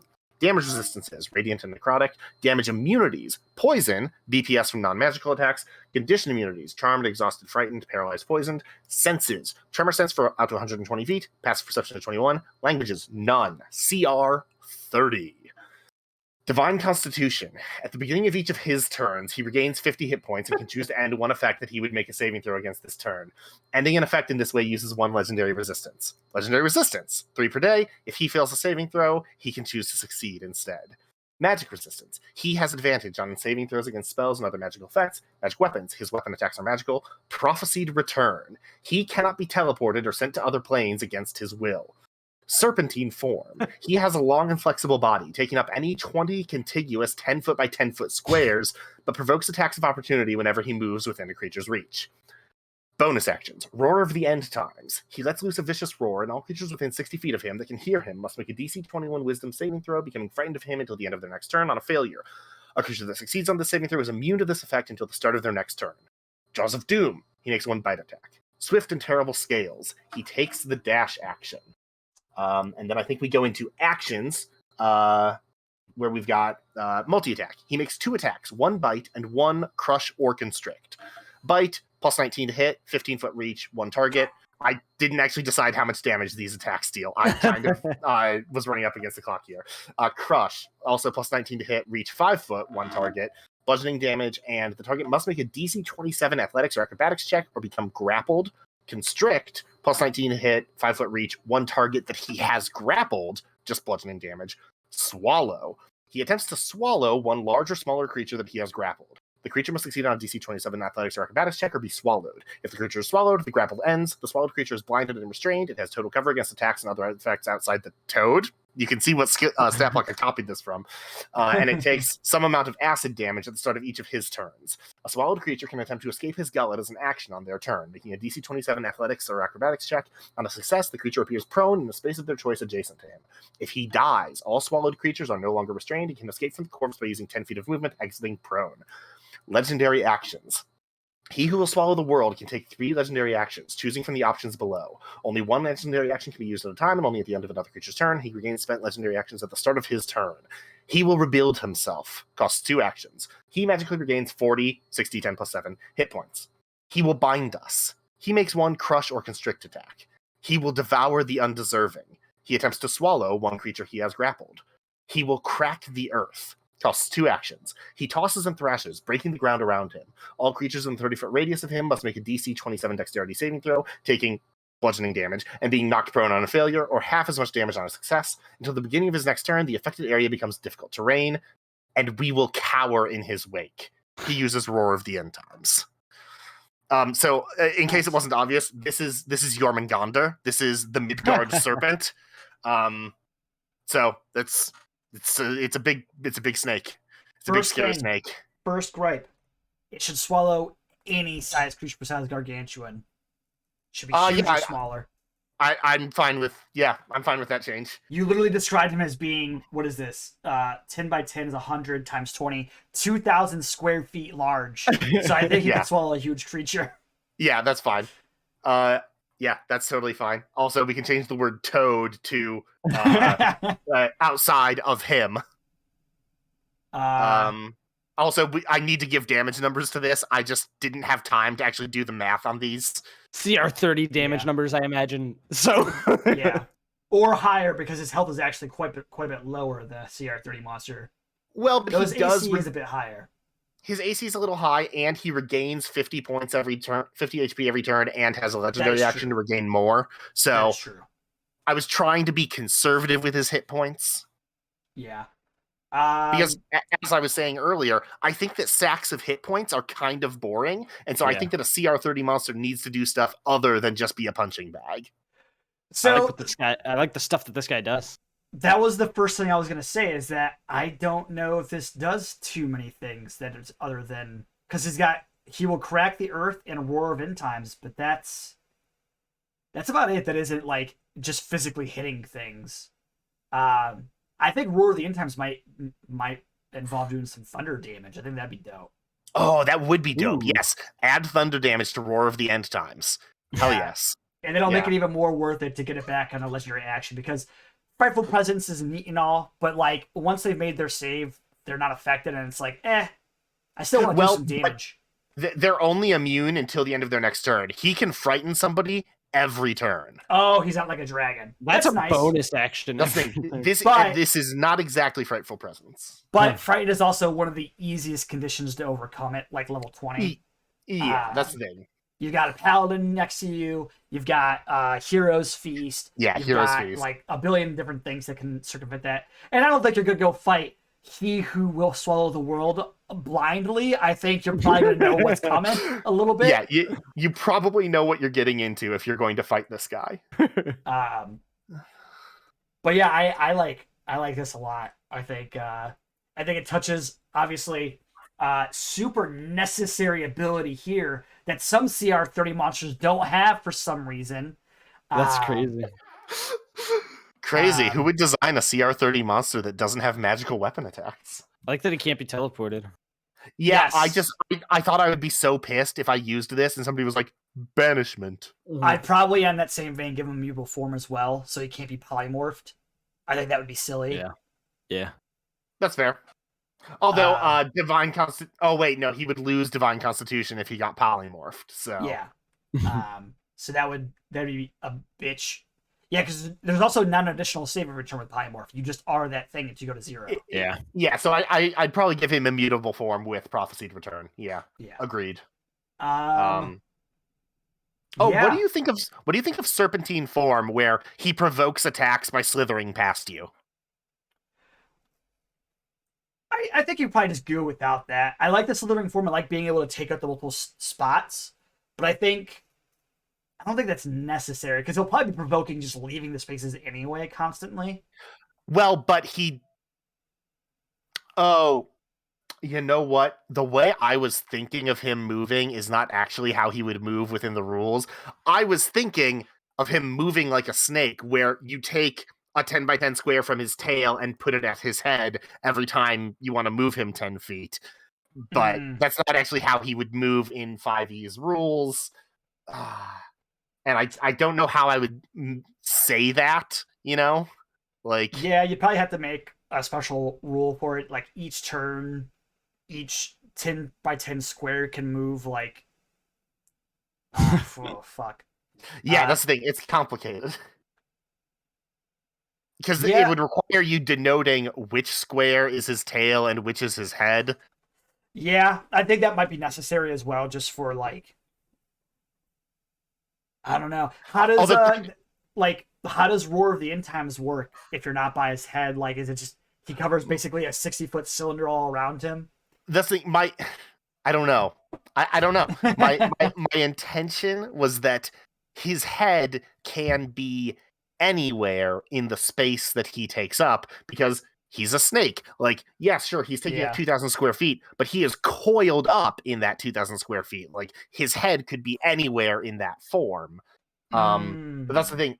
That means that I can't say things like in a 30-foot radius around him. I need to say within 30 feet of him. So, like, there's a couple things that need to be reworded because of that. Yeah, if your intention is to keep him up coiled, then I think you could just say, like, within 60 feet, within 30 feet, that kind of thing. Yeah, I think that should be okay, because, like, that's what you do for all gargantuan creatures anyway. Like, as long as you're within, like, 30 feet of a square of that creature, it should affect you. Yeah, that's the thing. It's just that most gargantuan creatures don't have the ability to unfold into a 2,000 foot long or a 200 foot long wall. Yeah, that's the interesting thing there. You might want to specify his height as well. My intention was that it's 10 foot by 10 foot cubes. So I guess I could just replace the word squares with cubes. Yeah. There's wording in Firestorm about having 10 foot by 10 foot squares you could probably nab for 10 foot by 10 foot cubes or 10 foot cubes. I thought that there was a spell that had similar language to what I wanted, but like I said, I was kind of up against the clock with finishing this one, and designing a CR30 monster is time intensive in the best of times. Yeah, I definitely understood what you were going for, though. So, I'm trying to think. Because the provoked opportunity, I guess this would be the only way he could reasonably provoke tax opportunity, because like he's so big, he probably wouldn't be leaving people's like areas of influence very much. Right. This is definitely a set piece monster where like, absolutely. There's special rules involving the way he moves, involving the way that creatures interact with him. I think specifying the head square would be very important. Unless you did want, for instance, Roar of Times to affect a 60-foot cylinder all across his body. Which I think is fine if it does. Yeah. Because honestly, I was thinking about having Roar of the Untimes have a bonkers radius, like 120 feet or something, so that it's essentially just the entire battlefield. I think it should, like, especially with the advent of the Great Worm Dragons, with having their 300-foot cones and shit. Oh, fuck, what? I haven't read Fizzbands yet, so... Oh, yeah, the Great Worms have 300-foot cones, so... Nice. Okay, yeah, then we could definitely make this all creatures within 120 or even, like, 150 feet of him, like... The Great Worms have, like, 300-foot cones, but, like, the fucking Dragon Turtle has, like, a fucking, was it 30 or 90-foot cone for their attack? When they're supposed to be like a giant island. I think it's fucking stupid. They keep doing Dragon Turtles and Zaratans dirty in this edition, and I, for one, will not stand for it. But yeah, I think like having 120 foot would totally make sense. How do you guys like my names for the legendary actions? I like them a lot. You always have very good names, flavor names for your things, even if they don't follow the 5e thing of like, this is the name, this is just what it does, this is the name, and it does this thing, right? It's a lot more fun to have these like kind of poetic things. On that note, he will crack the earth. I mean, just make it difficult terrain forever, I think, and just make it so that you can affect the difficult terrain. That'd probably be fine. I just thought that it might be troublesome to keep track of if it was forever. Yeah, but it's also CR30. I feel like at that point, a lot of players should be used to the fact that things get a little bit more crunchy at that level. Right, yeah, that's the thing. When you're fighting a CR30 monster, there's going to be bookkeeping. You've got a lot of damage to do. I don't know much about, like, CR30. Well, and that's the thing. I've changing, but I love the names of this stuff. I've never fought or run a CR30 monster, but, like... I've read some stat blocks that disappointed me. That's absolutely true. Yeah. Well, I mean, interestingly, if you take the stats of the Ancient Red Dragon, it is CR30. I don't know where the fuck they get CR25 from, but if you run those stats, it is CR30. They picked 25 so that it would have the proficiency bonus they wanted. That, you know what? You're probably right. Even though its proficiency bonus is so high that it doesn't even really matter how big it is, because it's like almost an auto fail for most characters. Yeah. Honestly, that was one problem I had when I was making this, because I was looking at it and I was like, fuck, DC 27 to avoid being grappled by this? And I was gonna say, you could probably get rid of the initial save, since most grapple effects that creatures have are hit and then you become grappled and then you can escape with the DC. True. I just thought that since getting swallowed by this thing is so unfun of a prospect, at least long term, like if you get stuck in this thing's throat for the whole fight, I personally would be pissed. So I wanted to give you every reasonable chance to get out of it, you know? You know what'd be kind of funny is if attached to this monster you had a whole dungeon that was its stomach. Actually, that's the thing. If I were running this for real, that's probably what I would do. There would be a separate map for the people who it has swallowed, but it's very hard to do that in a stat block, you know? That's the sort of thing that you need to publish an entire, like, 30-page booklet about. Like, yeah. I need 5 pages to explain how I think this thing's movement should work, and another 10 pages to show you the maps of its innards. Now you have to make an equally as strong CR30 Thor. So that, and you got to make it balanced so they can both die in a fight together. Right, yeah, so that they can kill each other. Do you think that I should add some kind of rider on Divine Constitution, like a thing that you can do so that he doesn't regain the hit points? Or do you think it's fine that these can't be turned off? I think you should add that if he's at 0 hit points, he doesn't get hit points. Okay, so at the beginning of each turns, as long as he's at the beginning of each of his turns, as long as he is conscious. Yes, or as long as he has 1 HP or something. Right, as long as he has at least 1 HP. Sure, I think there's like one. I think there's a monster somewhere that has an exact wording, but I don't know. I don't know. But yeah, I interest a lot. I do think, unfortunately, it is still kind of brushing on the wall of just a big second that pushes a lot of damage. I think War of the End Times being Thunder helps. I think he will crack the earth definitely helps. I think maybe if he had some sort of interesting environmental effect that wasn't. I was thinking about adding something that uses his burrow speed. Do you think that like something about him burrowing could be like a cool environmental thing? I feel like it's hard to make burrowing interesting. It is a little bit tough. One thing that's interesting about his burrow is that he can't burrow fast enough uncoiled to burrow his entire body. Right, which is pretty funny. Even if he dashes, he can only get like half of his body underground. Yeah, which I think is pretty funny. I think I feel like burrowing should honestly, be an important part of his. I could increase his burrow speed, make his burrow speed like 120 feet or something. I think his speed in general should be a bit higher, yeah. Okay. Yeah, so like maybe up his speed to I mean, what 120 foot on both? 120 foot speed, 120 foot burrow? Dragons are going like hundreds of feet fast per round. Why not the fucking eater of the world? Then if he dashes, he can burrow his entire body underground, but if he doesn't dash, he still leaves half of it exposed. Yeah. Maybe give him the ability to cast the earthquake spell at will. Or like when he burrows or something. Or give them that as like one of his action options or something. Like, maybe only while he's burrowed. Oh yeah, while he's burrowed, he can earthquake in like a fucking, I don't know, mile radius. Honestly, I'd be okay with giving it like my Tarask, for instance, which we didn't get to discuss on this podcast, but we're going to. We ran out of time. But I gave it a mile-long ability because like at CR30, this is the eater of the world, right? It's got to be able to do things bigger than like a football field, right? Yeah. Hey, you know what? You eat the world one football field at a time, all right?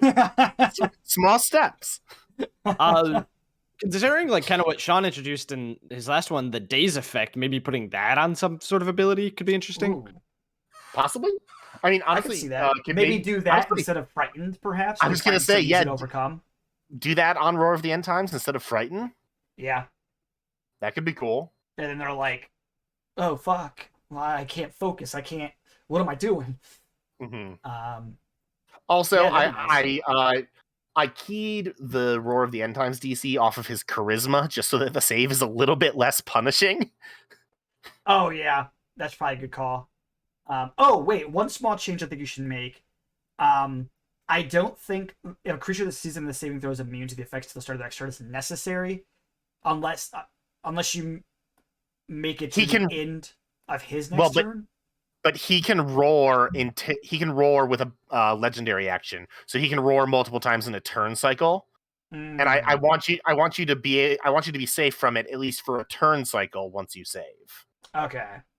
Yeah, then I guess it makes sense. Although, yeah, I guess it makes sense. I still feel like I don't know. I feel like maybe it should just be the end of his next turn. So that way he can't double affect you. Like it can't stack. But I guess stacking doesn't really apply if you change the condition to the turn thing we were talking about. Or the action thing. Hard to say. Look, also, this is a CR30 monster. You could do like whatever the fuck you want. Basically. Do you guys like that I'm using he as the... Yes, I absolutely loved that you used he and his everywhere. Because because I was looking at it and I was like, oh yeah, a lot of the stat boxes like, oh, this is about a specific angel. So it's like the name is Firemane Angel. And then it's just like, oh, if the angel. And I was like, okay, well, this guy is he who swallows the world. So if he. Yeah, no, definitely. I like that touch. That's really great.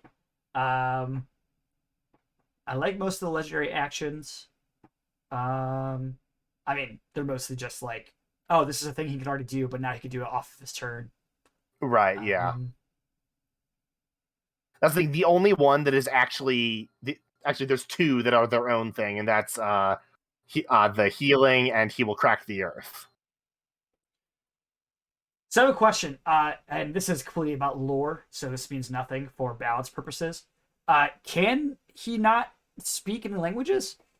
I don't know. I don't remember. And I thought that I thought that for this kind of creature, it kind of made more sense for him to be a force of nature, not someone you could reason with. Mhm. And so that's the thing. I wanted him to be He is a pretty dumb. beastly force of nature. And so, yeah, and that's the thing. That's why I made his intelligence 3 and had him understand no languages. I think that in Norse myth, Jormungandr is a like thinking, speaking being who can reason, but I didn't think that that was as interesting of a monster. Yeah. Mhm. Yeah, this is basically Norse Tarask, but like Well, with and necessary bonuses like this one. mhm. I can't get over the fact Tarask does not have this, or this really. Honestly, the Tarask should be immune to all effects, and that's not. But yeah, no, I think this is a much better draft of a Tarask-like creature than the Tarask. Yeah. I also think that there's just a criminal underrepresentation of giant serpents in 5e. So That is true. There's not like a really, really big snake that I can think of. well, and I think that part of that is just because you have to worry about the shape of it. And it's like, well, in 5e, we just abstract all big things to be big squares. And it's like, well, but snakes aren't big squares. They're just really long, thin rectangles. If you look up snake, the largest snake is huge. So it's not even a gargantuan snake. There's not even a gargantuan snake. How do they expect us to live? How do they expect us to work under these conditions? There's not even a gargantuan snake. See the Yonti trying to like summon this guy. Oh yeah, yeah. They'd probably fucking dig this guy. Well, and actually, that's the thing. I was thinking of the encounter with this guy being like, okay, yeah, you've got he who will swallow the world, and then a bunch of cultists who Mhm. are trying to get him to swallow the world. And that's why his legendary actions are like a litany that cultists might recite. Like, he will rebuild himself, he will bind us, he will devour the undeserving, he will crack the earth, and we will cower in his wake. Like, actually, if I was running this, that would be what the like head cult like that would be like what the priest says right before he summons he who will swallow the world. It's just like, all right, these are your clues to what he can do. That's dope. Yeah, I like that a lot. It's cool to have the stat block inspire the use of it in the game as opposed to having to read all the flavor text. Man, I kind of want to run this as a one-shot now. Dude, I want to run all of these as a one-shot of just like, you're in the celestial realm running into all of these things, Perfect. And at the end you're trying to stop you swallow the world. That'd be badass. Hell yeah. Yeah, like immediately, like halfway through this, I was like, I want to use all of these in a celestial realm themed thing. And I mean, we've done a lot of one-shots, but I don't think we've ever done a level 20 one-shot. No. We have not. We have not. The highest we've done is 16? Did we do a 16? I know we've done 12. I don't. You haven't done 12. No, you have. You have. I thought Justin ran a CR 17 or not CR 17, but He like did. a level He did 16 or 17 one. It was something pretty high. It definitely wasn't 20, but that was when he was doing his one League of Legends monster. Right, yeah. Because that was my first time testing the Hematurge. Yeah. And I'm pretty sure we were at least 15. I think we might have been 15. I think that might be right. Well, anyways, I don't remember having 9th level spells, for instance. So it was 19 or it was either 15 or 16, I think. I am volunteering to run a level 21 shot where you guys fight he who will swallow the world. Maybe it could be a DBS one shot that we do on stream, maybe. We'll think about that off stream. We'll think about that off stream. I think that a combat with a CR30 monster would take longer than we have set aside for our streams. That's very well. Obviously, it would be we'd do it on a different day. We wouldn't necessarily do it like on a Wednesday and expect to get done in an hour and a half. It'd be a special event. It'd be like a pay-per-view. Yeah. Pay-per-view match. But yeah, I think we've said a lot about this. Obviously, we got to fill in a lot of the details for like the damage and stuff, but that can be done mathematically off stream. Doesn't really matter. I think the adding thunder damage to the War of Times and probably changing it to the other effect will be dope. Adding a mutable form for sure. Agreed. Probably figuring out how Super Team form will really work. Yeah. Clarifying And then- Divine Constitution so that he doesn't come up from down with it. Yeah, and then adding some sort of earthquakey effect. Yes. Some Giving it grand something- devastation effect. We were also going to up his speeds. Oh yeah, up his speeds so that the it fits his body size. Yeah. And then I think that's about it. Was there anything else you guys want to add on this or any of the other monsters that maybe you've thought of since then?